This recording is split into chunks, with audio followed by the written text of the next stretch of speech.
पंजाब और सिंध हुकूमत गंदम दरामद पर अपना मौक़िफ़ तब्दील करने लगे। गुज़श्ता हफ्ते आला सतह के 3 इजलास हुए, गंदम दरामद की मिकदार फाइनल ना हो सकी। मजीद क्या तफसीलात हैं, जानेंगे नईम अशरफ भट्ट से। बताएगा नहीं। जी बिल्कुल, गुज़श्ता हफ्ते 3 मीटिंग्स हुई और उनमें से पहली मीटिंग जो है वो वफाकी वजीर राना तनवीर ने ली गंदम इम्पोर्ट के हवाले से, और इससे पहले ये तय हो चुका था कि गंदम इम्पोर्ट की जाएगी। लेकिन उस मीटिंग में पंजाब जो है वो उसने यू टर्न लिया और कहा कि हमारा नाम इम्पोर्ट से निकाल दें, हमें जरूरत अब नहीं रही। उस पर साथ हैरान हुए और फिर दूसरी मीटिंग 11 अगस्त को नायब वज़ीर आज़म इसहाक डार ने ली।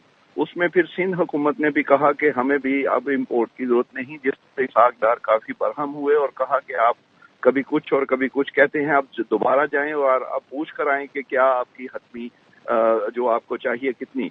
उसके बाद तीसरी मीटिंग हुई 15 अगस्त को, जिसमें सिंध ने कहा 5 लाख टन की बजाय हमें 3 लाख टन जो है वो दरामद करवा दे, लेकिन पंजाब फिर खामोश रहा। केपी ने 2 लाख टन जो है वो कहा कि हमें दरामद करवा कर दें, लेकिन अभी तक फाइनल नहीं हुआ।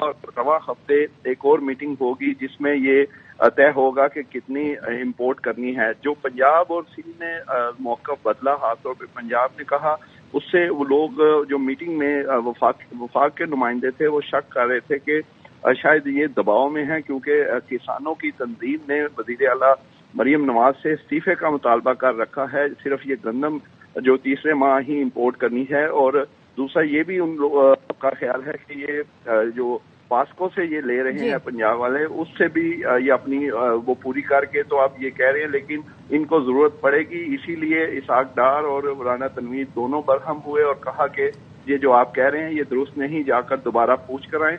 अब रवां हफ्ते ये फैसला होगा कि किसने कितनी गंदम जो है उसे जरूरत है दरामद करनी है और कितनी करनी है। हेड ऑफ इन्वेस्टिगेटिव से नईम अशरफ भट्ट इस हवाले से मैं आगाह कर रहे थे। शुक्रिया आपका।